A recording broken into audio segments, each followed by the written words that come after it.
కుకట్పల్లి కోర్టులో additional public ప్రాసిక్యూటర్గా పనిచేస్తున్న వ్యక్తి పేరు వై నాగేశ్వరరావు గారు. నాగేశ్వరరావు గారికి 2023లో 16 కన్విక్షన్లు వచ్చాయి. అందులో 8 లైఫ్ వస్తాయి, మిగతావని కూడా కన్విక్షన్ వచ్చాయి. అంటే ఆయన టేబుల్ మీదకి ఒక ఫైల్ వచ్చిందంటే ఖచ్చితంగా స్టడీ చేసి దాని మీద ఇక్కడ లూప్ హోల్స్ లేకుండా చూసుకొని మేజిస్ట్రేట్ ముందు ఆ కేసు సంబంధించి ప్రాజెక్ట్ చేయడంలో ఆయనకు ఒక స్పెషాలిటీ.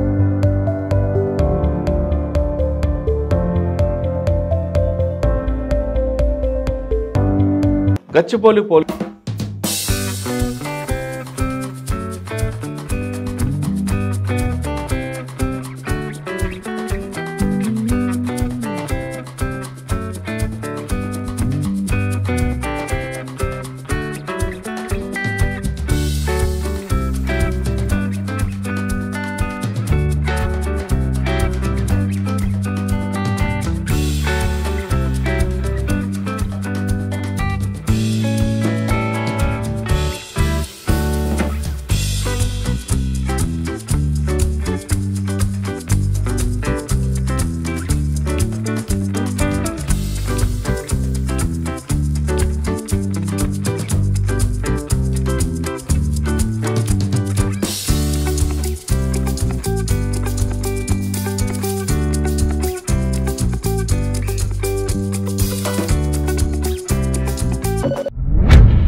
వెల్కమ్ టు లాయర్ సాబ్.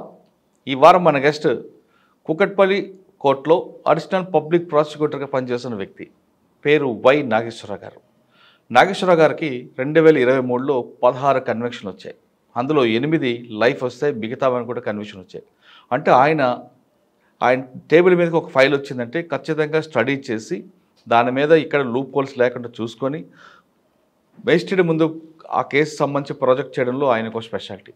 దాంతో 8 మందికి ఆయన లైఫ్ తీసుకొచ్చారు. అందులో ఒక కేసులో అయితే 20 సంవత్సరాలు కూడా జైలు శిక్ష పడే కేసు ఉంది.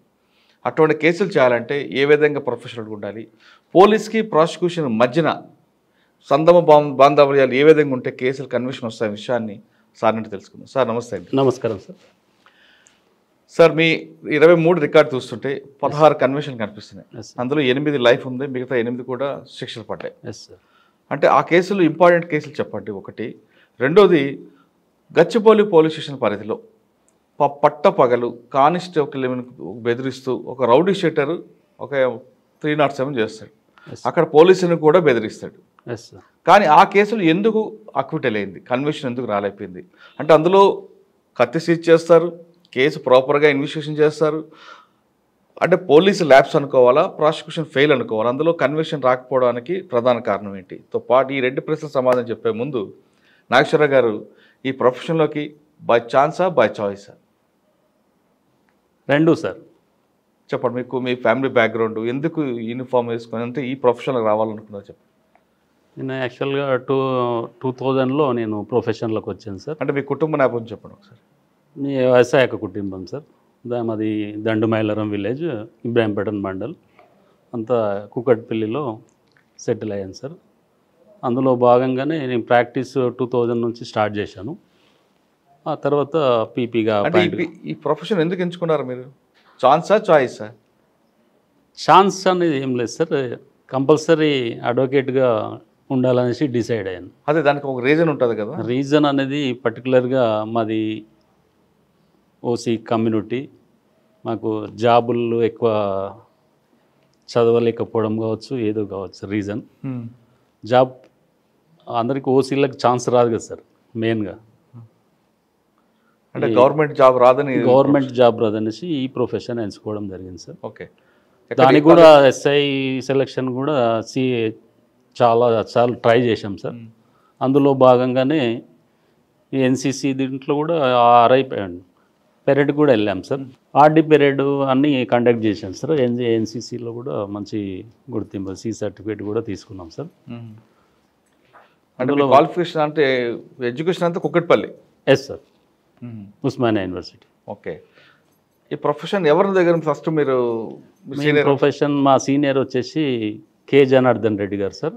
శాంతి శిఖర్ అపార్ట్మెంట్ ఈటీవీ కాంప్లెక్స్ అది ఉంది అదే సోమాజిగూడ. సోమాజిగూడ. ఏం నేర్చుకున్నారు గురువు దగ్గర మీరు? జనార్దన్ రెడ్డి సార్ దగ్గర జాయిన్ కావడం జరిగింది స్టార్టింగ్లో. అక్కడ ఎక్కువ సివిల్ ప్రాక్టీస్ ఉంటాయి sir, maximum civil and criminal కూడా ఉంటాయి. అందులో స్టార్టింగ్ నుంచి ఓన్ ప్రాక్టీస్ చేసుకునేంత వరకు అక్కడే సార్ దగ్గరనే కంటిన్యూషన్ చేయాలి. ఓకే సార్, మీరు గురువు గారి దగ్గర నేర్చుకున్న తర్వాత, నేర్చుకున్న సమయంలో ఈ ప్రొఫెషన్ లా ఎన్రోల్మెంట్ అయిన తర్వాత ప్రొఫెషనల్గా ఉందాం అనుకున్నారా, కమర్షియల్గా ఉందాం అనుకున్నారా, లేదా సర్వీస్ మోటో తీసుకున్నారా? నాది ఏం కమర్షియల్ లేదు సార్ ఇప్పటి వరకు, అంత సర్వీస్ బేసిసే. కమర్షియల్ అనేది నా దగ్గర ఎక్కడ ఏ కేసులు లేవు సార్. అవునా? అందులో భాగంగా ఈ ప్రొఫెషన్ దీంట్లో పబ్లిక్ ప్రాసిక్యూటర్గా అపాయింట్ అయిన తర్వాత కూడా నెంబర్ ఆఫ్ పీపుల్స్ అందులో బాధితులు. అంటే గురువు గారి దగ్గర మీరు సీనియర్ దగ్గర ఎస్ సార్. ఎంతకాలం పనిచేస్తారు? అక్కడ మంచి కేసు ఒకటి చెప్పండి. ఇక్కడ 6 to 8, 7 years పనిచేశాను సార్. అన్ని సివిల్ కేసులు సార్. అంతా సార్ నేమ్ పేరు మీదనే ఉంటాయి. నెంబర్ ఆఫ్ కేసెస్లో, సివిల్ కేసెస్లో సారు మంచి సీనియర్. ఓన్ ఆఫీస్ లేదా, పెట్టుకోలేదా? ఓన్ ఆఫీస్ కూకట్పల్లి ఉంది సార్. ఎక్కడ? కూకట్పల్లి మన ఇప్పుడు present new PS opposite. Okay sir. అక్కడ కేసులు ఏమైనా చూసారా? సివిల్ కేసులు చేస్తుంటాం సార్. ఎక్కువ సివిల్ కేసులే? Yes sir. ఓకే. దీంతో పాటు ఇక్కడ దీంట్లో పబ్లిక్ ప్రాసిక్యూటర్గా అపాయింట్ అయిన తర్వాతనే క్రిమినల్కు వచ్చింది సార్. అసలు ఎప్పుడు వచ్చారండి దీంట్లో పీపీగా? ఇంతకుముందు 4 years పైన అయింది సార్. 4 సంవత్సరాల నుంచి. అప్పటి నుంచి కుక్కటిపల్లి కోర్టే? Yes sir. ఇంతకుముందు ఎల్బీనార్ సార్. అవునా? సరే, ఇందులోకి వచ్చిన తర్వాత ఫస్ట్ కేసు ఒకటి చెప్పండి, బాగా మీకు గుర్తుండిపోయిన కేసు. అంటే డిఫెన్స్ కరెక్ట్ మంచి ఫైట్ ఇచ్చాడు, నేను సక్సెస్ అయ్యానని. డిఫెన్స్ మంచి స్ట్రాంగ్ కేసు అంటే కేబిహెచ్బి లిమిట్స్ సార్. ఆ కేబిహెచ్బిపిఎస్ లిమిట్స్లో ఒక సాఫ్ట్వేర్ ఎంప్లాయీ మర్డర్ కాబడడం జరుగుతుంది. అతడు ఫస్ట్ అతని పేరు సతీష్, మైలా సతీష్ బాబు అనే వ్యక్తి సాఫ్ట్వేర్ ఇన్స్టిట్యూషన్స్ రన్ చేస్తుంటాడు. ఫస్ట్ వచ్చేసి ఆయన క్యాపిటల్ ఇన్ఫోసిస్ అనేసి ఇక్కడ మైత్రివనం దగ్గర రన్ చేస్తుంటాడు. అందులో అతను కోచింగ్ సెంటర్ అది. మరియు అక్కడ ఎంఐజీ లిమిట్స్లో కూడా, కేబిహెచ్బి ఎంఐజీ లిమిట్స్లో కూడా అక్కడ కూడా అనదర్ ఇన్స్టిట్యూట్, ఇక్కడ అక్కడ 2 రన్ చేసుకుంటూ అతడు ఉండేది మాత్రం ఇక్కడ మూసాపేట్ నియర్ బై భరత్ నగర్ కాలనీలో ఓన్ హౌస్. అతడు చిన్నప్పుడు చదువుకుంది మాత్రం విజయనగర్ కోరుకొండ సైనిక్ స్కూల్లో. అతనికి అక్కడ క్లాస్మేట్స్ కానీ స్కూల్ మేట్స్ కానీ చాలామంది పరిచయస్తులు ఇక్కడ హైదరాబాద్లో వాళ్ళు కూడా వెల్ సెటిల్డ్. వాళ్ళని కూడా కొంతమందిని వాళ్ళ దగ్గర పార్ట్నర్షిప్ కానీ అట్లా ఎంప్లాయీస్ కానీ జాయిన్ చేసుకుంటాడు వాళ్ళ ఫ్యామిలీ మెంబర్స్ను. ఆ విధంగా కొనసాగుతున్న సందర్భంలో వన్ ఆఫ్ ది వేరే అతనితోటి ఇతను కూడా హేమంత్ అనేసి, అంటే మూసాపేటలో ఇల్లు, భరత్ నగర్లో ఇల్లు సార్. ఇక్కడ అమీర్పేట్లో ఒక ఇన్స్టిట్యూట్, అక్కడ మరియు కుక్కటిపల్లి కేబిహెచ్బి ఎంఐజీ దగ్గర ఒక ఇన్స్టిట్యూట్ రన్ చేస్తుంటాడు.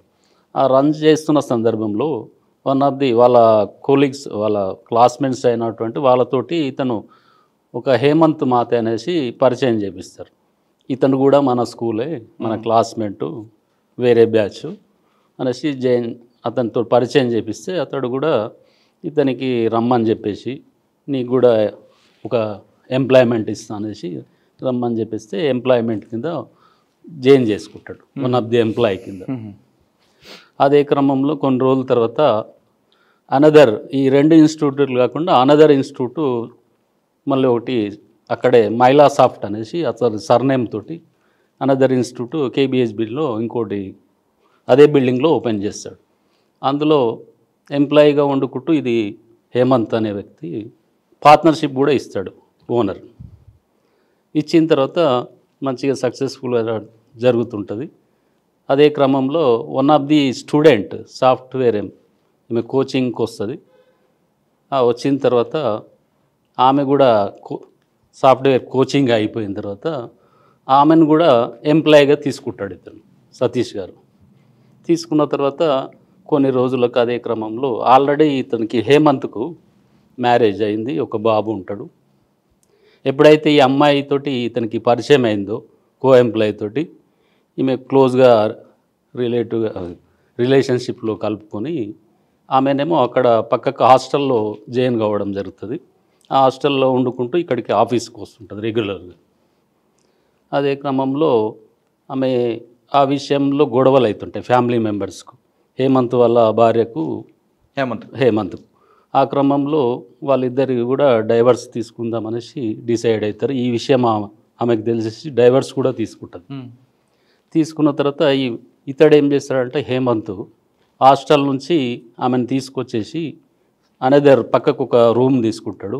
ఆ రూమ్ ఓనర్ తోటి, ఆ రూమ్ ఓనర్ యాక్చువల్గా అక్కడ ఆంధ్రాలో ఉంటారు. కేర్ టేకర్ తోటి రూమ్ దగ్గరికి పోయేసి మేము వైఫ్ అండ్ హస్బెండ్ అనేసి ఇంట్రడ్యూస్ చేసుకొని రూమ్ తీసుకుంటాడు. ఈ అన్అఫీషియల్గా వీళ్ళు అందులో కాపురం చేస్తుంటారు. అప్పుడైతే విషయం ఈ ఓనర్కు తెలుస్తుంది, సతీష్ బాబుకు. తెలిసినప్పుడు మన ఆఫీసు బ్లేమ్ అయ్యే ఛాన్స్ ఉంది, ఎక్కువ నువ్వు ఆమెతోటి దృష్టి పెడుతున్నావు, మనం లాస్లో నడుస్తున్నది అనేసి హెచ్చరిస్తాడు. అయినప్పటికీ వీడు వినిపించుకోకుండా కంటిన్యూషన్ చేస్తున్న సందర్భంలో ఇక సీరియస్గా ఒకరోజు వార్నింగ్ ఇస్తాడు. ఆమెను ఇమీడియట్గా ఆ ఇంట్లో నుంచి విడిపించేసి ఆమె హాస్టల్కి పంపించాలని సీరియస్గా చెప్తాడు. అది మనసులో కక్ష పెట్టుకొని ఇతను ఈ సతీష్ బాబును ఏ విధంగానైనా చంపేయాలనే ఉద్దేశంతో ప్లాన్లు వేస్తుంటాడు. నేను వచ్చి వెరిఫై చేస్తాను ఇంట్లో అనేసి చెప్తాడు ఎవరు, సతీష్ బాబు గారు. ఆ క్రమంలో ఇతడు ఒకరోజు ముందే ఈరోజు సాయంత్రం రమ్మనేసి ఇంటిమేషన్ ఇస్తాడు. అదే రోజు కన్నా ముందు సెల్ఫ్ డ్రైవింగ్ రేవో కార్ బుక్ చేస్తాడు. ఇతనికి ఆల్రెడీ కారు ఉన్నప్పటికీ కూడా వేరే కార్ బుక్ చేసుకుంటాడు. మరి అంతకు ముందే మధ్యాహ్నం రోజు అతను వస్తున్నాడు అనేసి తెలిసి plastic gunny bags Ratnadeep super market వెళ్ళేసి అక్కడి నుంచి బ్యాగ్స్ తెచ్చుకోవడము, ఈ కార్ బుక్ చేసుకోవడము, సాయంత్రం నైట్ అవర్స్లో 8 o'clock కార్ డెలివరీ చేయాలనేసి అతను ఉన్న ఇంటికి కొద్ది దూరంలో లొకేషన్ షేర్ చేస్తాడు. అదే క్రమంలో ఇతడు ఇన్స్టిట్యూషన్ ముగించుకొని అక్కడ మైత్రివనం నుంచి సాయంత్రం 5 o'clock సతీష్ బాబు ఇంటికి వస్తాడు అలాంగ్ విత్ కార్ డ్రైవర్. అతడు 5 o'clock కార్ ఇంటి దగ్గర పెట్టేసి డ్రైవర్ను వెళ్ళిపోమని చెప్తాడు. అక్కడ 2-wheeler నుంచి తీసుకొని ఇక్కడ అనదర్ ఇన్స్టిట్యూట్ ఉంటుంది ఒకటి, కేబీహెచ్బీలో, అక్కడికి వచ్చేస్తాడు. అక్కడ క్లాసెస్ అటెండ్ అయిన తర్వాత అతను హేమంత్ రూమ్కి వస్తాడు వెరిఫై చేయడానికి. అంతకుముందే హేమంత్ వచ్చే క్రమంలో ఇతడు సతీష్ వస్తున్నాడు అనేసి కొన్ని బీర్ బాటిల్స్ తీసుకురావడం జరుగుతుంది. పార్టీ ఏమైనా వెరిఫై చేసిన తర్వాత ఇతన్ని మత్తులో ఉంచి ఏదో చేద్దామని ఆల్రెడీ ప్లాన్డ్. ఈ సతీష్ గారు తీసుకొని వస్తాడు 2-wheeler మీద. వచ్చిన తర్వాత వాగ్వివాదం జరుగుతుంటుంది ఇద్దరి మధ్యన. ఈ డిస్కషన్ వస్తుంది. ఈ అమ్మాయి విషయంలో కానీ ఇంకా డబ్బుల విషయంలో కానీ కొన్ని డిస్ప్యూట్స్ వస్తాయి. గట్టిగా సీరియస్గా అతడు సతీష్ బాబు నిలదీసే వరకు ఈ ప్లాన్గా ఒక ఐరన్ రాడ్ కూడా తెచ్చిపెట్టుకుంటాడు. ఆ ఐరన్ రాడ్ తోటి తలపై గట్టిగా కొట్టడంతో అతడు అక్కడే రక్తం ఎక్కువ హెవీ తోటి పలుకులు ఎక్కువ పడిపోతుంటాడు. అప్పటి నుంచే ఈ ఇన్సిడెంటు ఇతనితో వాగ్వివాదం జరిగే టైంలోనే అక్కడ సెల్ఫ్ డ్రైవింగ్ రేవో కార్ అతను వచ్చేసి లొకేషన్ దగ్గర ఫోన్లు చేస్తుంటూ ఉంటాడు. ఒక 1 hour ఫోన్లు చేస్తూనే ఉంటాడు కంటిన్యూషన్లో. లాస్ట్కు స్విచ్ ఆఫ్ చేస్తాడు. ఇదే మర్డర్ చేసి కన్ఫామ్ అయ్యి చనిపోయిన తర్వాత డిసైడ్ అయిన తర్వాత అతన్ని పక్కకున్న బాత్రూమ్కి వెళ్ళేసి అక్కడ అంతా వాష్ చేసేస్తాడు. వాష్ చేసిన తర్వాత బట్టలు కూడా చేంజ్ చేసేసుకొని మళ్ళీ రేవో కార్ దగ్గరికి పోయేసి పక్కకే ఉంటుంది నియర్ బై లొకేషన్ డెలివరీ చేసుకుంటాడు. డెలివరీ తీసుకున్న తర్వాత అతని ఉద్దేశం అయితే ఆ డెడ్ బాడీని షిఫ్ట్ చేయాలనేసి రేవో కార్ బుక్ చేయడం. ఆ లోపలికి ఎంట్రన్స్ ప్రహరీ గోడ లోపలికి కారు తీసుకురావాలని ట్రై చేస్తాడు. లోపలికి రాదు కారు. రాకపోయేసరికి ఆ ఆలోచనలో ఆగిపోతాడు.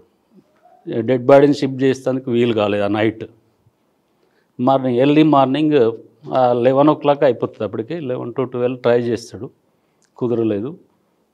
ఎర్లీ మార్నింగ్ 4:10 అవర్స్కు ఫస్ట్ డిసీజ్డ్ ఒక వెహికల్ 2-వీలర్ జూపిటర్ వెహికల్ ఉంటుంది. ఆ వెహికల్ని తీసుకుపోయి పక్కకున్న వేరే ఆఫీస్ దగ్గర పక్కకు పెట్టేసి వస్తాడు. వితిన్ 10 minutesలో మళ్ళా ఈ వెహికల్ అతని వెహికల్ రాయల్ ఎన్ఫీల్డ్ వెహికల్ ఉంటుంది, దాన్ని కూడా తీసుకొని వెళ్తాడు. ఆ రెండు వితిన్ 10 minutesలో సేమ్ పర్సన్ వెహికల్ తీసుకుపోయినట్టు అందులో సీసీ పక్కకు ఎదురుగా ఉన్న బాడీ ఎక్కడ పెట్టాడు మరి? బాడీ ఇంట్లోనే ఉంటుంది. తర్వాత ఏం చేశాడు? ఆ బాడీని ఇంట్లో ఉంటుంది. ఆ రాయల్ ఎన్ఫీల్డ్ అతని వెహికల్ తీసుకొనేసి వెళ్తాడు. మార్నింగ్ వెళ్ళిన తర్వాత ఎర్లీ మార్నింగ్ 8:30కి మాదాపూర్ లిమిట్స్లో ఒక షాప్ దగ్గరికి వెళ్తాడు. అది ఏంటంటే ఈ కటింగ్ మిషన్ తీసుకురావడానికి వెళ్తాడు. అంటే అక్కడ కటింగ్ మిషన్ తీసుకొచ్చి కటింగ్ మిషన్ తీసుకొచ్చినప్పుడు అక్కడ వాళ్ళ దగ్గర కూడా సీసీటీవీ ఫుటేజ్లో రికార్డ్ అవుతుంది. ఓకే, అది తర్వాత ఇన్వెస్టిగేషన్ వస్తుంది. ఇప్పుడు కటింగ్ మిషన్ తీసుకొచ్చేసి 9 o'clock తీసుకొస్తాడు. మళ్ళీ 10 o'clock కట్ చేద్దామని ప్రయత్నం చేస్తుంటాడు. ఒక మోకాలు వరకు కట్ చేసేస్తాడు. వేరే పార్ట్ కూడా కట్ చేస్తాడు. మోకాలు మొత్తం కట్ అయి ఉంది. మిగతా పార్ట్ కూడా కట్ చేసే సందర్భంలో ఆల్రెడీ 11 అయిపోయింది. ఆఫీస్ నుంచి ఫోన్లు వస్తాయి. మన సతీష్ గారు కనిపించట్లేదు, ఆఫీస్కి రాలేదు, నైట్ మీ దగ్గరికే వస్తా అని చెప్పాడు అనేసి ఫోన్లు వస్తుంటాయి. అప్పటికి ఫస్ట్ స్విచ్ ఆఫ్ పెడతాడు. ఆన్ చేసిన తర్వాత ఫోన్లు వస్తుంటే మళ్ళీ ఆ బాడీని వదిలిపెట్టేసి మళ్ళీ వాళ్ళ దగ్గరికి వెళ్తాడు, జాయిన్ అవుతాడు. అప్పటికి సతీష్ వాళ్ళ మిస్సెస్ అందరికీ ఇంటిమేషన్ ఇస్తుంటుంది నైట్ రాలేదనేసి. వాళ్ళు బ్యాచ్మెంట్స్ అంతా ఇక్కడ హైదరాబాద్లో ఎవరెవరు ఉన్నారో వాళ్ళందరూ 4 to 5 members వాళ్ళు వచ్చేస్తారు. ఎంప్లాయీస్ కూడా వచ్చేస్తారు ఇంటికి. ఇతడు మళ్ళీ ఏమి తెలియనట్టు యాక్ట్ చేయడానికి వచ్చేసి ఇంటి దగ్గరికి కూడా వచ్చేసి అవును రాత్రి వచ్చి వెళ్ళాడు, ఆ తర్వాత ఏం జరిగిందో నాకు తెలియదని చెప్తాడు వాళ్ళ ముందు. వీళ్ళతో పాటు వెతుకుతున్నట్టు యాక్షన్ ప్రొసీడ్ అవుతాడు. మరి ఎలా బ్రేక్ అయిందండి అది? ఆ విధంగా ఎతుకుతున్నట్టు వాళ్ళిద్దరు బ్యాచ్లుగా వెళ్తారు సార్. ఇది ఇద్దరు ఫ్రెండ్స్ ఒక వెహికల్ మీద, ఇద్దరు ఫ్రెండ్స్ ఒక వెహికల్ మీద అట్లా డివైడ్ అయ్యి సెర్చ్ చేస్తుంటారు. ఇతను మళ్ళీ ఏం తెలియనట్టు మళ్ళీ డెడ్ బాడీ దగ్గరికి వచ్చేసి బ్రేక్ ఎలాగొచ్చింది? అదే విధంగా యాక్షన్ చేస్తుంటే అది డెడ్ బాడీని కట్ చేసేందుకు కుదరలేదు సార్. వీళ్ళు సెర్చ్ చేస్తున్నారు కాబట్టి మా ఇంటికి కూడా వస్తారనేసి డౌట్ వచ్చేసింది. మళ్ళీ నైట్ ఇంటికి వెళ్తాడు. ఇంటికి వెళ్ళిన తర్వాత మళ్ళీ రేవో కారు వెహికల్ వాడు ఫోన్ చేస్తుంటాడు. ఆ సందర్భంలో 1 day ఎక్స్టెన్షన్ చేస్తాడు మళ్ళీ. అది కూడా రికార్డ్ అయింది సార్ మన దగ్గర. అవన్నీ సేకరించి అది ఓకే. వీటితో పాటు తిరుగుతున్నాడు కదా? వీళ్ళతో పాటు తిరుగుతలేదు సార్. గ్రూపులు సపరేట్గా తిరుగుతున్నాడు అంతే. కానీ మళ్ళీ ఏం తెలియనట్టు మళ్ళీ డెడ్ బాడీకి చంపాడని బ్రేక్ త్రూ ఎక్కడ వచ్చింది సార్ చెప్తాను. అదే నైట్ వీని మీద డౌట్ వస్తుంది కొందరికి, వీళ్ళ ఫ్రెండ్స్కు. ఆయన కూడా one of the police department, అతనికి నేచర్ డౌట్ రావడం. ఆ మధ్యరాత్రి 2 o'clock వీరి హేమంత్ ఉండే ఇంటి దగ్గరికి వెళ్తాడు. వెళ్ళేటప్పటికి అది 1 day బిఫోర్ చెప్పారు కదా సార్. ఈ సతీష్ బాబు వచ్చే ముందే ఈ డెడ్ బాడీ ఆయన రాకముందే అమ్మాయిని ప్రియాంక ఒక వన్ ఆఫ్ ది లేడీ ఆమెను హాస్టల్కి వెళ్ళిపోమని చెప్పేస్తాడు. ఆమె వెళ్ళిపోతుంది, ఉండదు. వెళ్ళిపోయిన తర్వాతనే ఇన్సిడెంట్. అదేవిధంగా 2 o'clock నెక్స్ట్ డే వీళ్ళంతా ఇద్దరు ఫ్రెండ్స్ ఆ ఇంటికి వెళ్దామనేసి వస్తారు. చెక్ చేద్దాం. చనిపోయిన వ్యక్తి ఒక ఫ్రెండ్ పోలీస్ ఆఫీసర్. ఎస్. ఆయనకి ఇన్మేట్ డౌట్ వచ్చేసి వాళ్ళిద్దరు కలిపి ఇంటికి వస్తారు. ఇంటికి వచ్చే వరకే వీడు వస్తున్నారనేసి కొంచెం డౌట్ వచ్చేసి బాడీని వదిలేసేసి, బాడీ ఆ రోజు కూడా ట్రై చేస్తాడు కట్ చేస్తాను. లేట్ అయింది, సాయంత్రం లేట్ అయింది కదా, అప్పటి వరకు బాడీ మొత్తం ఉబ్బిపోవడం, కట్ చేయడానికి పాసిబుల్ కాలేదు. ఆ వదిలేసి పారిపోతాడు అక్కడ నుంచి. ఎక్కడ దొరికాడు? పారిపోయిన తర్వాత ఆ ఇంట్లో ఈ సతీష్ బాబు యొక్క ల్యాప్టాప్ అవన్నీ ఉంటాయి, అవన్నీ తీసేసి ఆ ఇంటి పరిసరాల్లో వెనక పొదలు ఉంటాయి. అదంతా ఓకే. ఆ పొదల్లో దొరికాడు అని అడుగుతున్నా. ఆ తర్వాత ఆ రోజు ఇక్కడ నుంచి వెళ్ళిపోయే ముందు ఈ మనీ ట్రాన్సాక్షన్స్లో 1 lakh క్యాష్ బ్యాలెన్స్ ఉంటుంది. ఆ బ్యాలెన్స్ అమౌంట్ను ఆల్రెడీ విడాకులు ఇచ్చాడు కదా, డైవర్స్ ఇచ్చిన మిస్సెస్కు వాళ్ళ ఇంటి దగ్గర పోయి ఆ బాబును చూసేసి అక్కడితో బాబుతోటి మాట్లాడి ఆమెకు తెలియకుండా అకౌంట్ ట్రాన్స్ఫర్ చేస్తాడు అమౌంట్. ఫోన్పే నేను అంటుంది క్వశ్చన్ అది కాదండి. అక్కడి నుంచి పారిపోతాడు సార్. పారిపోయిన తర్వాత ఈ డిసీజ్డ్ యొక్క వెహికల్, అక్యూడ్ వెహికల్ వచ్చేసి హైటెక్ సిటీ రైల్వే స్టేషన్ పార్కింగ్లో అతని వెహికల్ పెడతాడు. ఈ డిసీజ్డ్ వెహికల్ తీసుకొనేసి వెళ్ళేసి లింగంపల్లి రైల్వే స్టేషన్ ఒక పార్కింగ్ ప్లేస్లో, కరెక్టే సార్, అది ఇన్వెస్టిగేషన్ పార్ట్ వస్తుంది. ఎస్ సార్, అక్కడ పెట్టేసి పారిపోతాడు. ఆయన ఎక్కడ దొరికాడని అడుగుతున్నా. అతడు 1 వీక్ తర్వాత బెంగళూరు పారిపోయి మళ్ళీ రిటర్న్ వచ్చేటప్పుడు ఈ వెహికల్ రిజిస్ట్రేషన్ తోటి ట్రేస్ అవుట్ అయితే అక్కడ ఈ సతీష్ యొక్క వెహికల్ అక్కడ ఉంటుంది సార్, లింగంపల్లి దగ్గర లింబర్ట్స్లో. అక్కడికి మళ్ళీ వస్తాడు. అక్కడ వచ్చినప్పుడు అప్పర్ హ్యాండెడ్ చేస్తారు పోలీస్ వారు. అప్పుడు ఎవరు ఇన్స్పెక్టర్ గారు? అప్పుడు ఇన్స్పెక్టర్ ఇతను ఎవరు? లక్ష్మీనారాయణ గారు. లక్ష్మీనారాయణ సార్. లక్ష్మీనారాయణ గారు. మొత్తం టోటల్ ఇన్వెస్టిగేషన్ ఒకడే. ఆ కేసులో మీకు డిఫెన్స్ ఏమని ఇచ్చాడు? టఫ్ అండి. డిఫెన్స్ నెంబర్ ఆఫ్ ఉన్నాయి సార్. డిఫెన్స్ తీసుకున్న ప్లేయింగ్, ఫస్ట్ డిఫెన్స్ తీసుకున్న ప్లేయింగ్, అతడు అక్యూడ్ ఆ ఇల్లే కాదు, ఆ ఇంట్లో లేనే లేడు, ఉన్నట్టు ప్రూఫ్ లేదు, మీ డాక్యుమెంట్స్ అతను తీసుకున్నట్టు ప్రూఫ్ లేదు అనేది. మేము అక్కడ ఉన్న నైబర్స్, ఆ అక్యూడ్ నివసించే ఇంటి ఎదురుగా వాళ్ళ సీసీటీవీ ఫుటేజ్లు కలెక్ట్ చేసుకున్నాము. వాళ్ళ ఎవిడెన్స్ కలెక్ట్ చేసుకున్నాడు లక్ష్మీనారాయణ గారు. చాలా పకడ్బందీగా కేసు స్ట్రాంగ్. ఈ కేసులో కూడా దగ్గర 58 మెంబర్స్ను ఎల్డబ్ల్యూస్గా పెట్టాడు. ఎంత వచ్చింది కన్విక్షన్? అంటే కన్విక్షన్ లైఫ్ ఇంప్రిజన్మెంట్. ఈ హేమంత్ గారు. అమ్మాయికి వచ్చిందా? అమ్మాయి లేదు కదా సార్, లేదు. అమ్మాయి ముందే పంపించేశాడు హాస్టల్. ఈ రోల్లో ఎక్కడ లేదు, అమ్మాయి రోల్ లేదు. రైట్. ఆ కేసు కాకుండా ఇంకో కేసు ఉంది ఇందులో, లైఫ్ కన్విక్షన్. మంచి చాలా పకడ్బందీగా ప్రతి సీసీ ఫుటేజ్లో ఇతని వెహికల్ మూవ్మెంట్ అన్నీ ఉన్నాయి సార్. దీంట్లో కూడా ఆ బేస్ మీదగా కటింగ్ చేసినప్పుడు ఒక 2 బ్లేడ్ కటింగ్ అది మిషన్ ప్లస్ 2 బ్లేడ్స్ తీసుకొని వస్తాడు. ఒక బ్లేడ్ ఇరిగిపోతుంది. ఆ ఇరిగిపోయినందుకే బాడీ మొత్తం కట్ చేయలేకపోతాడు. ఓకే, బ్లేడ్ ఇరిగిపోయినందుకు. లేకపోతే ఆ బ్లేడ్స్ మంచిగా ఉంటే కట్ చేసి పార్సిల్ చేసే ఛాన్సెస్ ఉంటాయి. గన్నీ బ్యాగులు కూడా సీజ్ చేయడం జరుగుతుంది పంచుల సమక్షంలో. అంటే ఇంకో కేసు ఏం చెప్తున్నా, మియాపూర్ది ఇది డబల్ మర్డర్ కేసు సార్. ఇది ఒక దాదారావు అక్యూడ్ నెంబర్ 1. వాళ్ళ పేర్లు వద్దులండి, అందులో నాకు సింపుల్గా చెప్పండి. వాళ్ళిద్దరూ ఆల్రెడీ కంది జైల్లో కన్విక్షన్స్ అయ్యి ఉంటారు, శిక్ష అనుభవిస్తూ ఉంటారు. పేర్లు వద్దన్నారు కాబట్టి A1 అండ్ A2. అక్కడ వాళ్ళిద్దరు అక్కడ పరిచయం. వాళ్ళు డిఫరెంట్ కేసుల్లో, మర్డర్ కేసుల్లో ఆల్రెడీ లైఫ్ కన్విక్షన్స్ తోటి ఉన్నారు. అంటే అక్కడే పరిచయం వాళ్ళకు. వాళ్ళిద్దరు కలిపేసి దాదారావు అనేసి వేరే బెయిల్ తోటి బయటకు వచ్చేస్తాడు. ఓన్లీ అక్యూడ్ A2 మాత్రం జైల్లో ఉంటాడు. ఈ దాదారావు ఇన్స్ట్రక్షన్ తోటి ఓపెన్ జైలు ఉంటుంది కదా సార్ కందిలో, అక్కడి నుంచి పారిపోతాడు. పారిపోయిన తర్వాత ఇతని A1 డైరెక్షన్స్ తోటి ఇద్దరు కలిసేసి మియాపూర్ లిమిట్స్లో వచ్చేస్తారు. ఒకరోజు వచ్చిన తర్వాత ఒక ఆటో డ్రైవర్ దగ్గరికి వస్తారు సార్. మియాపూర్ ఇప్పుడు ప్రజెంట్ మెట్రో రైల్వే స్టేషన్ పక్కకు ఇప్పటికి కూడా కొన్ని హట్స్ ఉంటాయి. హట్స్ దగ్గరికి వచ్చేసి హట్స్ దగ్గరనే వాళ్ళు ఆటో డ్రైవర్ స్టాండ్ ఉంటుంది, ఆటో స్టాండ్ ప్లస్ అక్కడే గుడిసెలు ఉంటాయి. ఆటో స్టాండ్ దగ్గరికి వచ్చి ఒక ఆటోని ఎంగేజ్ చేసుకుంటారు. దేని గురించి అంటే జహీరాబాద్లో ఇల్లు షిఫ్ట్ చేస్తున్నాం, అక్కడ నుంచి ట్రాన్స్పోర్ట్ పర్పస్ అనేసి వెహికల్ జహీరాబాద్ పోవాలనేసి తీసుకుంటారు. ఆ సందర్భంలో పక్క ఆటో వాళ్ళు అబ్జర్వ్ చేస్తుంటారు. వీళ్ళిద్దరు 2 వీలర్ మీద వస్తారు అక్కడికి. ఆ 2 వీలర్ను ఆటోలో ఎక్కించుకొనేసి వెళ్ళిపోతారు.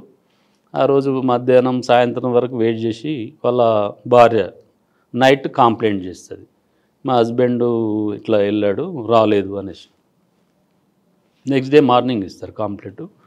ఇచ్చిన తర్వాత రాలేదు. ఇప్పుడు రాకపోయేసరికి ఒక 4 to ఇది ఆగస్టులో జరుగుతుంది సార్. ఇది 2016. 17లో ఏప్రిల్ మంత్లో డిఐ శంకర్ రెడ్డి గారు వెహికల్ చెకప్లో భాగంగా అదే ఆటో, ఇదేవైతే డిసీజ్డ్ ఆటో, దాని ఏపీ నెంబర్ తీసేసి ఎంహెచ్ నెంబర్గా చేంజ్ చేసేసి అక్యూజ్డ్ ఇద్దరు 1 and 2 యూజ్ చేస్తుంటారు. ఆ వెహికల్ చెకప్లో భాగంగా అతనికి డౌట్ వస్తుంది ఎంహెచ్ నెంబర్ను. అతడు ఆపినప్పుడు పొంతన లేని సమాధానం చెప్పడంతో వెహికల్ సీరియస్గా చెక్ చేస్తే చేస్ నెంబర్ తోటి ఈ మిస్ అయిన ఆటో టాలీ అవుతుంది. గట్టిగా ఇంటరాగేషన్ చేసినప్పుడు అప్పుడు ఏమన్నా అండ్ A2 ఇద్దరు ఉంటారు, వాళ్ళు అడ్మిట్ అవుతారు కన్ఫెషన్లో. ఈ వెహికల్ను అతన్ని ఎక్కడ చంపారో తీసుకెళ్తారు. అది తీసుకెళ్లే సందర్భంలో జహీరాబాద్కు ఒక 10 కిలోమీటర్స్ ముందు ఈ డిసీజ్ను తీసుకెళ్లే అంటే ఆటో ఎంగేజ్ చేసి ఆటో డ్రైవర్ను తీసుకొని, ఎందుకని డ్రైవర్ చెప్తారు వాళ్ళ అది మొత్తం అదే సార్ వాళ్ళది రెగ్యులర్. అప్పటికే ఈ A2 మీద కూడా 8 మర్డర్ కేసుల్లో బుక్ చేసుకొని తీసుకెళ్ళేసి అతన్ని ముందు బాగా తాగిస్తారు సార్. పోయే క్రమంలో ఒక ముందు విలేజ్ దగ్గర లిక్కర్ తీసేసుకొని అతనికి తాగించి, వీళ్ళు కొంచెం కొద్దిగా తాగి వాళ్ళకి ఎక్కువ తాగించిన తర్వాత అతను కూర్చొని తాగుతుంటారు. ఆ సందర్భంలో ఆటోలో ఒకటి తాడు ఉంటుంది, ప్లాస్టిక్ రోప్. ఆ రోప్ సాయంతో మెడకు బిగిస్తారు వెనుక నుంచి. అతన్ని చనిపోయిండు అనేసి కన్ఫర్మ్ అయిన తర్వాత అతన్ని పక్కకున్న రోడ్ పక్కకు కాల్వాల్ టైప్ ఉంటుంది, అందులో పడేసేసి, అది ఫారెస్ట్ ఏరియా, ఎవరు అబ్జర్వ్ చేసేటోళ్ళు లేరు, అందులో పడేసేసి వెళ్ళిపోతారు ఆ ఆటో తీసేసుకొని. ఆటో ఎన్ని చేశారు? అటువంటి నెంబర్ ఆఫ్ కేసులు ఉన్నాయి సార్. ఇది వస్తున్నా అక్కడికి. అది ఆటో తీసుకొని వెళ్ళిపోయిన తర్వాత ఆటో సహాయంతో ఇక్కడ హైదరాబాద్ లిమిట్స్లో వనస్థలిపురం, ఇట్లా హయత్ నగర్, అట్లా మొత్తం 8 PS పరిధిలో టోటల్ 20 అబోవ్ కేసెస్లో, థెఫ్ట్ కేసులలో, అన్నిటి కేసులలో వాళ్ళిద్దరు ఇన్వాల్వ్మెంట్ ఉంటుంది. ఎక్కడెక్కడ దొంగత చోరీలు చేసారు అవన్నీ ప్రాపర్టీ, దానికి సంబంధించిన ప్రాపర్టీ ఇక్కడ సీజ్ కావడం జరుగుతుంది వారి ఇంట్లో. దాంతోపాటు ఈ ఆటోను కూడా సీజ్ చేస్తారు. అక్కడ చేసిన ఇప్పుడు వీళ్ళు కన్ఫెషన్ ఇక్కడ అడ్మిట్ అయిన తర్వాత అక్కడ పోయేసరికి ఆ డెడ్ బాడీ ఓన్లీ డిసీజ్డ్ ధరించిన జీన్స్ ప్యాంట్ ఒకటి మాత్రమే ఉంటుంది. అక్కడ ఎముకలు ఉంటాయి అంతే, చెల్లా చెదురయ్యి ఎముకలు ఉంటాయి. ఈ PME కండక్ట్ చేసిన డాక్టర్స్ కూడా అక్కడికి వెళ్ళేసి అక్కడ ఉన్న అవైలబుల్ అయిన బోన్స్ అన్నీ సరి చేసేసి ఆ బోన్స్ DNA టెస్ట్లు, మళ్ళీ అతని మదర్ అండ్ ఫాదర్ యొక్క DNA టెస్ట్ శాంపుల్ తీసుకుంటారు. ఆ తర్వాత ఇన్వెస్టిగేషన్ భాగంలో టాలీ అవుతుంది. ఆ డెడ్ బాడీ కన్విక్షన్ అంటే అందులో కూడా లైఫ్ కన్విక్షన్ సార్, ఇద్దరికి లైఫ్ కన్విక్షన్.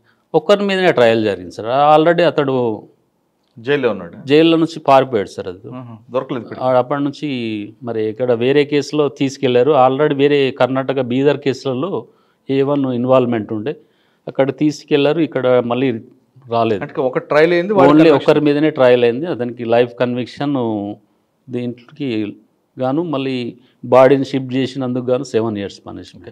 కానీ ఒకటి 20 years కన్విక్షన్ ఉంది కదా, అదే కేసు 20 years కన్విక్షన్ వచ్చేసి పోక్సో కేసు సార్. ఈ పోక్సో కేసులో ఏంటంటే జేదిర్గుట్ట లిమిట్స్ పరిధిలో ఒక పాప, 7 years పాప, ఆ పాపను మామూలుగా ఆమె ఫస్ట్ క్లాస్ ఏదో చదువుతుంది.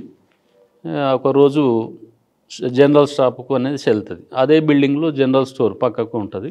ఈ అక్యూర్డ్ నివసించేది అతని నేటివ్ ప్లేస్ ఇక్కడ కాదు, అతను వాళ్ళ సిస్టర్ ఇంటికి అనేసి వస్తాడు, వాళ్ళ బావగారి ఇంట్లో. అప్పుడు ప్రజెంట్గా 2-3 months నుంచి అక్కడ ఉంటాడు. ఈ అమ్మాయి వచ్చినప్పుడు ఆ అమ్మాయికి చాక్లెట్స్ ఆశ చూపించేసి ఆ అమ్మాయిని ఆ బిల్డింగ్లో వాళ్ళ సిస్టర్ వాళ్ళ ఇంట్లో బిల్డింగ్ పై టెర్రాస్ తీసుకెళ్ళేసి, టెర్రాస్ పైన వాటర్ ట్యాంక్ ఉంటుంది, వాటర్ ట్యాంక్ బ్యాక్ సైడ్ తీసుకెళ్ళి ఆ అమ్మాయిని రేప్ చేస్తాడు.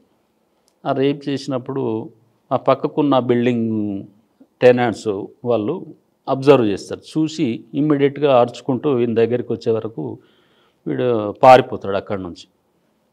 మార్నింగ్ అది ఇన్సిడెంట్ 11 o'clock సందర్భంలో అయింది. అది అయినప్పుడు అక్కడి నుంచి పారిపోయిన తర్వాత ఇమ్మీడియట్గా వాళ్ళ మదర్ అక్కడికి వస్తుంది. మదర్ వచ్చిన తర్వాత వీడు ఫాదర్ వచ్చేసి, అమ్మాయి ఫాదర్ వచ్చేసి ఆల్రెడీ డ్యూటీకి వెళ్ళిపోతాడు. ఆ రోజు సాయంత్రం వరకు తిరిగి రాడు. సాయంత్రం వచ్చిన తర్వాత ఇక్కడ వీళ్ళ ఇంటికి వచ్చేసి సర్చ్ చేస్తుంటే వీడు అక్యూర్డ్ అప్పటికే పారిపోయాడు. మళ్ళీ నైట్ మళ్ళీ ఇంటికి రీచ్ అయినప్పుడు అక్కడ ఉన్న కాలనీ పీపుల్ అంతా గట్టిగా పట్టుకొని అతను దేహశుద్ధి చేస్తారు, బాగా కొట్టడం జరుగుతుంది.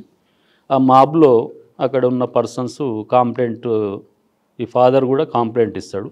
కాంప్లైంట్ ఇచ్చినప్పుడు అతను రెడ్ హ్యాండెడ్ పట్టుకొని ఆల్రెడీ అతనికి దెబ్బలు తాకినాయి బట్టి అతన్ని హాస్పిటల్కి తీసుకెళ్ళేసి నెక్స్ట్ డే ప్రొడ్యూస్ చేస్తారు. అటు క్లియర్గా ఒప్పుకోవడం జరుగుతుంది.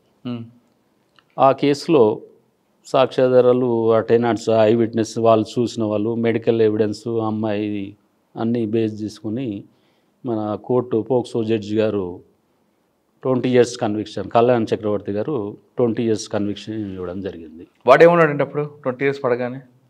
ఏమంటాడు సార్, తప్పించుకోవడానికి పరిస్థితి లేదు అక్కడ. ఈ పోక్సో యాక్ట్ ఏం చెప్తున్నది, అటెంప్ట్ చేసిన అది ఫిజికల్ అసాల్ట్ అనేది జరగకుండా టచ్ చేస్తే కూడా పోక్సో యాక్ట్ క్లియర్గా చెప్తుంది. ఆ మెడికల్ ఎవిడెన్స్ క్లియర్గా ఉన్నది. వాళ్ళు డిఫెన్స్ కౌన్సిల్ ప్లీ చేసుకునేది ఏంటంటే అక్కడ ఉన్న వాళ్ళు ఎవరైతే ఐ విట్నెస్లు ఉన్నారో వాళ్ళకి అక్యూడ్ గొడవ ఉన్నది ముందు. ఆ గొడవ ఉన్నది కాబట్టి వీళ్ళు అబద్ధపు సాక్ష్యం చెప్తారనేసి సింపుల్గా డిఫెన్స్ కౌన్సిల్ ప్లీ తీసుకుంటారు. అంతవరకే కానీ అమ్మాయి ఈ పోక్సో యాక్ట్ క్లియర్గా ఒకటే చెప్తుంది, ఓన్లీ విక్టిమ్ స్టేట్మెంట్ ఉంటే సరిపోతుంది. ఆ విక్టిమ్ స్టేట్మెంట్ బేస్ మీద లైఫ్ కంటే 20 years పనిష్మెంట్ వస్తుంది. కానీ అమ్మాయి వచ్చి ధైర్యంగా చెప్పేది 7 years 1 year తర్వాత ఇమ్మీడియట్లీ అండర్ ట్రయల్ చేయించినాం. అండర్ ట్రయల్ అంటే విత్ ఇన్ 1 year లోపే 1-2 years లోపే దీంట్లో. సార్, ఈ కేసులు కాకుండా ఇంకా బాగా మీకు గుర్తుండే కేసు చెప్పండి. దాంట్లో ఇన్వెస్టిగేషన్ భాగంలో సైదుల్ గారు అప్పుడు సిఐ ఉండే, అతనితో పాటు వాళ్ళకు మొత్తం టోటల్ టీం సక్సెస్ఫుల్గా ఇన్వెస్టిగేషన్ కూడా మార్చారు. ఇవి కాకుండా ఇంకే బాగా గుర్తుండిపోయిన కేసు ఒకటి? అనదర్ కేసు ఇక్కడ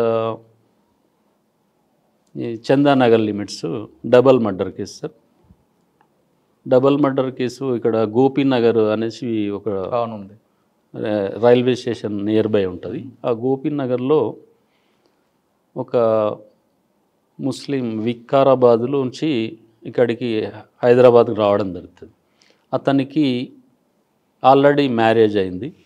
మ్యారేజ్ అయిన తర్వాత వాళ్ళ భార్య ముగ్గురు కొడుకులు పుట్టిన తర్వాత భార్య చనిపోతుంది. చనిపోయిన తర్వాత ఇంకొక ఆమెను ఆల్రెడీ మ్యారీడ్ అయిన పర్సన్ లేడీని, ఆషాబీ అనే లేడీని ఆయన మళ్ళీ మ్యారేజ్ చేసుకుంటాడు. మ్యారేజ్ చేసుకోవడంలో 2 కొడుకులు ఆల్రెడీ హైదరాబాద్ షిఫ్ట్ అవుతారు. ఇది లైవ్లీహుడ్ పర్సన్. ఓన్లీ చిన్న అబ్బాయి మాత్రమే విలేజ్లో ఉంటాడు, పులిమామిడి విలేజ్ అని. అతడు ఈమెను సెకండ్ మ్యారేజ్ చేసుకొని ఇంటికి తీసుకొస్తే అతను ఒప్పుకోడు. అబ్బాయి ఒప్పుకోనందుకు ఈ సాదిక్ మియా అండ్ ఆషాబీ వాళ్ళు వచ్చేసి ఇక్కడ హైదరాబాద్లో ఈ విలేజ్ ఇది గోపీనగర్కి వస్తారు. వచ్చిన తర్వాత అక్కడ ట్రాక్టర్ డ్రైవర్గా, ట్యాంకర్ డ్రైవర్గా చేసుకుంటూ బ్రతుకుతుంటాడు. అదే క్రమంలో ఈ అబ్బాయి అప్పుడప్పుడు వస్తాడు, ఇంకా మ్యారేజ్ కాలేదు అబ్బాయికి. ఈ తండ్రి దగ్గరికి వచ్చేసి నాకు మ్యారేజ్ చేయమని ఒక డిమాండ్. అనదర్ ఈజ్ అప్పటికి ఫస్ట్ భార్య చనిపోయేది కదా, ఆమె పేరు మీద ఉన్న కొంచెం ల్యాండ్ అమ్మేసేసి ముగ్గురికి కొడుకులకు షేర్ చేసి ఇచ్చేస్తాడు. ఇంకో కొంచెం అమౌంట్ అతని దగ్గర పెట్టుకుంటాడు. ఆ అమౌంట్ అంతా ఈ సెకండ్ భార్యకు ఖర్చు పెడుతున్నాడు అనేసి ఇంటెన్షన్ తోటి గొడవ పడుతుంటాడు ఈ అబ్బాయి. ఆ క్రమంలో మళ్ళీ ఒక రోజు రావడం జరుగుతుంది. గొడవలు కంటిన్యూషన్ అవుతుంటాయి. మళ్ళీ ఒక రోజు వస్తాడు. ఆ రోజు కూడా ఈ మ్యారేజ్ పర్పస్ డిస్కషన్ వస్తుండే తండ్రి కొడుకుల మధ్యన. ఈ సెకండ్ భార్య కలగ చేసుకొని మాకేం సంబంధం లేదు, నువ్వే చేసుకో, అది సంథింగ్ ఏదో అంటున్న సందర్భంలో ఇతడు ఆ మధ్యన సాయంత్రం టైంలో ఇది సిగరెట్ తాగి అలవాటు ఉంటుంది అక్యూడ్ రషీద్ పాషా. అతడు వెళ్ళి పక్కకున్న షాప్ దగ్గరికి వెళ్ళేసి సిగరెట్లు తెచ్చుకోవడం, తాగడం, గొడవలు జరుగుతున్నప్పుడు ఇంటి ఓనర్ వచ్చేసి బీహారీస్ వాళ్ళు. ఎలా చెప్పాడు? అదే రోజు నైట్ గొడవలో భాగంగా ట్రాక్టర్ డ్రైవర్ కదా, అక్కడ నుంచి ఆ ట్రాక్టర్ టూల్స్ నుంచి ఏదో సుత్తే తీసుకొచ్చాడు. ఆ రోజు గొడవలో ఏమనలేదు, పడుకున్నాడు. తర్వాత మధ్యరాత్రి లేచి ఆ సుత్త తీసుకొని ఫస్ట్ ఈ పినతల్లి ఆమెను తలపైన గట్టిగా కొట్టడం జరుగుతుంది, తల మీద. ఆమె గట్టిగా అరిచే క్రమంలో ఆమెను దిండుతోటి ఊపిరాడకుండా చంపేస్తాడు. ఈ హెడ్ ఇంజరీస్ అండ్ ఊపిరాడకుండా చంపేసిన తర్వాత ఆ సందర్భంలో అతను తండ్రి కూడా లేచి గట్టిగా అరిచినప్పుడు అతన్ని కూడా కొడతాడు అదే సుత్త తీసుకొని. ఆ సుత్త తీసుకొని కొట్టిన తర్వాత ఇద్దరు చనిపోయారని డిక్లేర్ అవుతుంది. డిక్లేర్ చేసుకున్నాక డోర్ ఓన్లీ దగ్గరికి వేస్తాడు. ఆ తండ్రి దగ్గర ఉన్నటువంటి ల్యాండ్ పేపర్స్, పాస్బుక్, పట్టాదారు పాస్బుక్లు, ఆ తండ్రి యూజ్ చేసేటి ఫోను అవన్నీ తీసుకెళ్ళి అక్కడ నుంచి పారిపోతాడు. ఆ పాస్బుక్లు అవన్నీ అక్కడ పక్కకి ఆల్ఎండ్ ఫ్యాక్టరీ అని ఉంటుంది. ఆ ఫ్యాక్టరీ పొదల్లో కొన్ని అక్కడ పడేస్తాడు. ఓన్లీ ఫోన్లు మాత్రం తండ్రి ఫోన్లో, అది కొత్త ఫోన్ వచ్చి ఆ ఫోన్ బాక్స్ వచ్చేసి అక్కడే ఉంటుంది. ఎంటీ బాక్స్ తండ్రి యూజ్ చేసేది, ఆ బాక్స్ అక్కడే ఉంటుంది. ఆ తండ్రి ఫోన్ మాత్రమే తీసుకెళ్ళి వెళ్తాడు. మార్గ మధ్యంలో వాళ్ళ ఇంటికి పులిమామిడికి వెళ్ళే మార్గ మధ్యంలో అతని సిమ్ తీసేసి ఆ తండ్రి సిమ్ వేసుకుంటాడు. ఒక్కసారి రింగ్ అవుతుంది, తర్వాత ఏదో డౌట్ పడేసి మళ్ళీ ఆ ఫోన్ పక్కకు పడేస్తాడు. ఒకసారి మాత్రం రింగ్ అవుతుంది. అంటే అందులో కన్విక్షన్ వచ్చిందా? అందులో కన్విక్షన్ సార్. ఎంత వచ్చిందండి? వీళ్ళు అందులో కూడా life conviction sir, double murder case అది. ఈ అంటే అందులో లొకేషన్ డీటెయిల్స్ తీసుకున్న సందర్భంలో క్లియర్గా అక్కడ ఎక్కడి నుంచి ఎక్కడికి వెళ్ళాడు అనేసి అందులో టవర్ లొకేషన్ దొరుకుతుంది సార్. అందులో డిఫెన్స్ తీసుకున్న ప్లే ఏంటి? డిఫెన్స్ తీసుకునేది సింపుల్గా ఈ భార్యాభర్తలు సెకండ్ మ్యారేజ్ కాబట్టి వాళ్ళకు కూడా ఇష్టం లేదు. ఆమె ఫస్ట్ ఈమె D2 ఉంటుంది కదా, డిసీజ్డ్. ఆ హస్బెండ్ కూడా ఉంటాడు. ఆమెను వదిలిపెట్టేసి ఈమెను పెళ్లి చేసుకుంది. వాళ్ళు కూడా కక్షలు ఉండొచ్చు, వాళ్ళ పిల్లలు కూడా వీళ్ళ ఇంటికి వస్తుంటారు, వాళ్ళు కూడా ఎవరైనా చంపిండొచ్చు, వీళ్ళు కాదు అనేసి అసలు వీళ్ళ ఇంటికే రాలేదు. మరి మీరు ఎలా ప్రూవ్ చేశారు? మేము క్లియర్గా టవర్లో ఇప్పుడు సిమ్ IMEI నెంబర్, ఇందులో ఈ కేసులో డెడ్ బాడీ దగ్గర దొరికిన ఎంటీ బాక్స్, ఆ ఎంటీ బాక్స్ మీద IMEI నెంబర్ ఉంటుంది. ఆ IMEI నెంబరు ప్లస్ అక్కడ అక్యూడ్ యూజ్ చేసినటువంటి ఫోన్ తోటి IMEI నెంబర్ టాలీ అవుతుంది. కాకపోతే వీళ్ళు ఛార్జ్షీట్ చేసినప్పుడు వీళ్ళు ఆ డాక్యుమెంట్స్కి సంబంధించిన కొన్ని ఫైల్ చేయలేరు. ఈ 2012లో కేసు జరిగింది. ఈ రీసెంట్గా నేను 2023లో ఆ సంబంధించిన డాక్యుమెంట్లు అనేసి మా ప్రాసిక్యూషన్ ఎవిడెన్స్ కింద మేము ఫైల్ చేసేసి దాంట్లో కన్విక్షన్ తీసుకోవడం జరిగింది.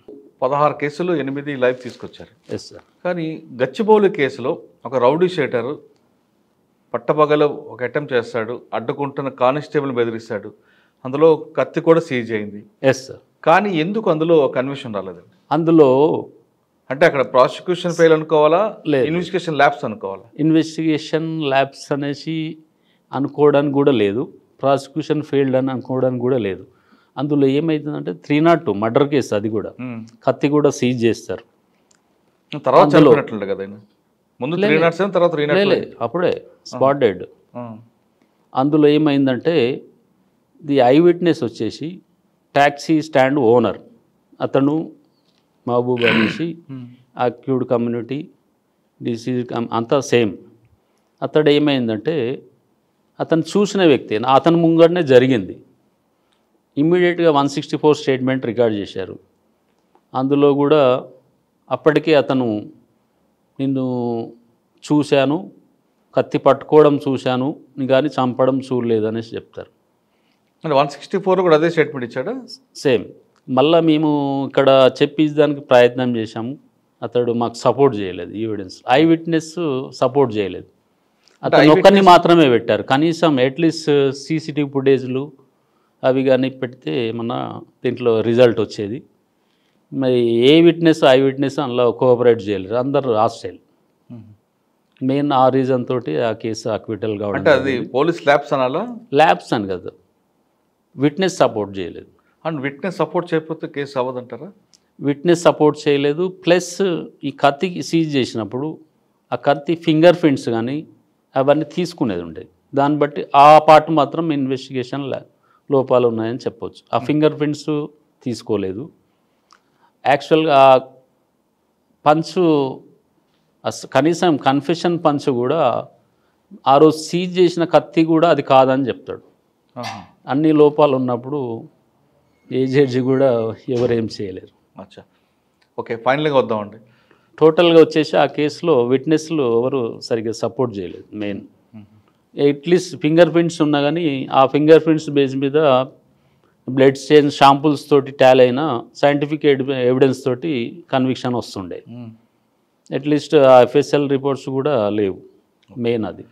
అయినప్పటికీ కూడా జడ్జిలను బట్టి ఉంటుంది, జడ్జిలు చేయాలనుకుంటే చేయొచ్చు కన్విక్షన్, కానీ అందులో మెయిన్ ఐ విట్నెస్ సపోర్ట్ చేయలేదు, ఫింగర్ ప్రింట్స్ టాలీ కాలేదు, ఆ కత్తి కూడా అది కాదనేసి వచ్చింది. దాని గురించి దాంట్లో ఓకే సార్, ఫైనల్గా చెప్పండి, ఈ డిపార్ట్మెంట్ రావాలనుకున్న వాళ్ళకి మీరు ఇచ్చే మెసేజ్ ఏంటి? అంటే సార్ ప్రాసిక్యూషన్ అంటారా లేదా? ప్రాసిక్యూషన్ కాదు నడుస్తుంది, మీ డిపార్ట్మెంట్ అంటే ప్రాసిక్యూషన్ డిపార్ట్మెంట్ కాదు, లాలోకి రావాలనుకున్న వాళ్ళకి మంచి భవిష్యత్తు ఉంటుంది సార్. ఈ మంచి ఇంటెలిజెన్స్ సబ్జెక్ట్ ఇది. ఈ ప్రాసిక్యూషన్ ఇది క్రిమినల్ కేసులు చేసేవారికి చాలా డెప్త్గా ఆలోచించే ఛాన్స్ ఉంటుంది సార్. ఇలా ఒక్కొక్క కేసు నెంబర్ ఆఫ్ కేసులు ఉంటాయి, ఒక్కొక్క కేసు ఈచ్ కేసులో మనం డెప్త్కి వెళ్తే ఒక్కొక్క స్టోరీ ఉంటుంది సార్. సినిమా స్టోరీ కంటే సినిమా దానికంటే హిట్ అవుతుంది సార్. అటువంటి స్టోరీ ఉంటుంది ఒక్కొక్క కేసులో. ఈ ప్రజెంట్ రామ్ గోపాల్ వర్మ గారు సినిమాలు తీశారంటే ఇటువంటి కేసులలో సినిమాలు తీస్తే చాలా రీజన్ ఉంటుంది. అటువంటి స్టోరీ చాలా పెద్ద ఉంటుంది ఒక్కొక్క కేసులో, అంత డెప్త్కి వెళ్ళచ్చు సార్, చాలా స్టోరీ. దీనిలో భాగంగా నేను ఇప్పుడు నెంబర్ ఆఫ్ కేసెస్లో ఇప్పుడు జస్ట్ ఓన్లీ 3 కేసెస్ గురించి చెప్పాను. ప్రతి కేసుకు ఒక హిస్టరీ అనేది ఉంటుంది. దాంట్లో అక్యూడ్ మోటివ్ ఉంది, అతనికి గొడవలు ఎందుకు వచ్చాయి, దాని అంతా రీజన్లు చెప్పుకుంటే ఒక 10 hours ఎబోవ్ పడుతుంది సార్ ఒక్క కేసుకు. ఆ కేసు మొత్తం స్టడీ చేసే అంత కెపాసిటీ ఫస్ట్ ఐఓ గారికి ఉండాలి, తర్వాత పబ్లిక్ ప్రాసిక్యూటర్ గారికి ఉండాలి, అదంతా జడ్జిమెంట్ ఇచ్చే జ్యుడిషియల్ ఆఫీసర్ కూడా అవన్నీ చేసిన తర్వాతనే కరెక్ట్ రిజల్ట్ వస్తుంది. ఇక్కడ నుంచి ఇన్వెస్టిగేషన్ నుంచి ప్రాసిక్యూషన్ నుంచి జడ్జి గారికి చేరవేసే టైంలో ప్రాసిక్యూషన్ ఫెయిల్ అయినా రిజల్ట్ రాదు, ఇన్వెస్టిగేషన్లో లోపాలున్న రిజల్ట్ రాదు సార్.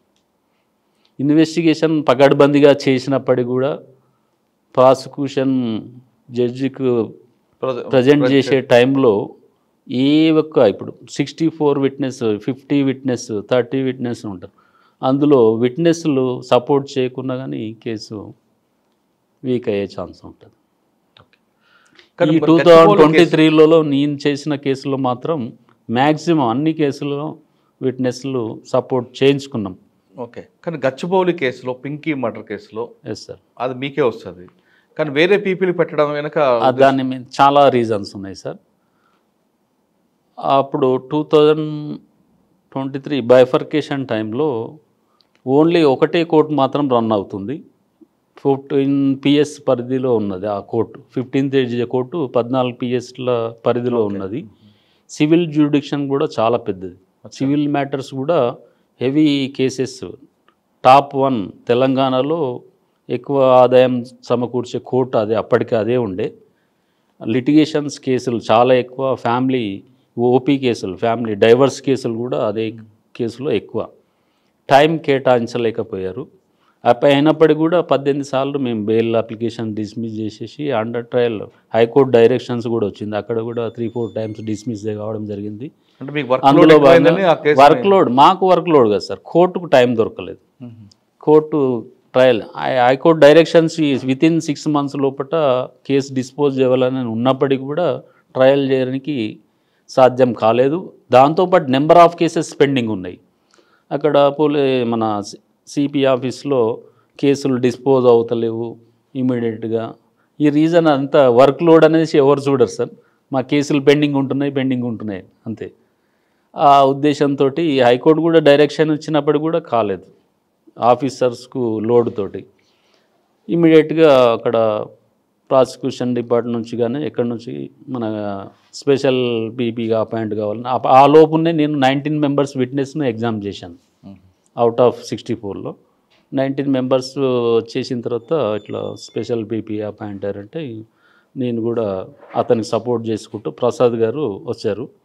అతను కూడా నెంబర్ ఆఫ్ అతను పనిచేసేది ఎల్బీ నగర్ కోర్టు, అక్కడి నుంచి ఇక్కడికి రావడానికి కూడా కొన్ని సందర్భాలు ఇబ్బంది అవుతుంటే అప్పటికి కూడా నేను సమ్ కేసెస్ సమ్ విట్నెస్ టైంలో మేము నడిపించుకుంటూ రావడం జరిగింది. అంతలోనే మళ్ళీ అతను టర్మినేట్ అయిపోయారు. అతను అయిపోయిన తర్వాత కూడా మళ్ళీ 1 year నేనే చూశాను ఆ కేసును. ఓన్లీ అసిస్టెంట్ ఐఓ సిఐ గారు రామయ్య గారు ఉండే, అతన్ని కూడా ఎవిడెన్స్ నేనే జరిపించాను. ఈ కొత్త జడ్జి వచ్చిన తర్వాత ఆ లోపున డిస్ట్రిక్ట్ బైఫర్కేషన్స్ అయినాయి సార్. 2 కోర్టులు వచ్చాయి. ఆ 15th ADJ కోర్టు నుంచి 6th ADJ కోర్టుకు కేసు ట్రాన్స్ఫర్ అయింది. అక్కడికి వచ్చిన తర్వాత మేడం వచ్చిన తర్వాత కేసు పికప్ అప్పుడు స్టార్ట్ అయింది మళ్ళీ. అప్పుడు కూడా నేను రామయ్య గారిని నేనే ఎగ్జామ్ చేయడం జరిగింది. అతను కూడా నెంబర్ ఆఫ్ టైమ్స్ ఆ కౌన్సిల్స్ మళ్ళీ బెయిల్ ఈయన వచ్చారా కొత్త పిపి గారు? Only last IO exam. ఇప్పుడు ఐఓ గారు ఉన్నారు కదా సార్, గంగాధర్ ఎవిడెన్స్ టైంలో ఈ పీపీ గారు వచ్చారు. ఓన్లీ 1 విట్నెస్ మాత్రమే, మెయిన్ ఐఓ ఆయన్ని కదా, ఆ విట్నెస్ మాత్రం ఇతను ఉపేందర్ గారు చేశారు. వచ్చారు, కన్విక్షన్ వచ్చింది. Yes sir. Total goes to ఈ అందరి పీపీలది సహాయంతో మొత్తం ఇన్వాల్వ్మెంట్ అందరిది ఉంది సార్.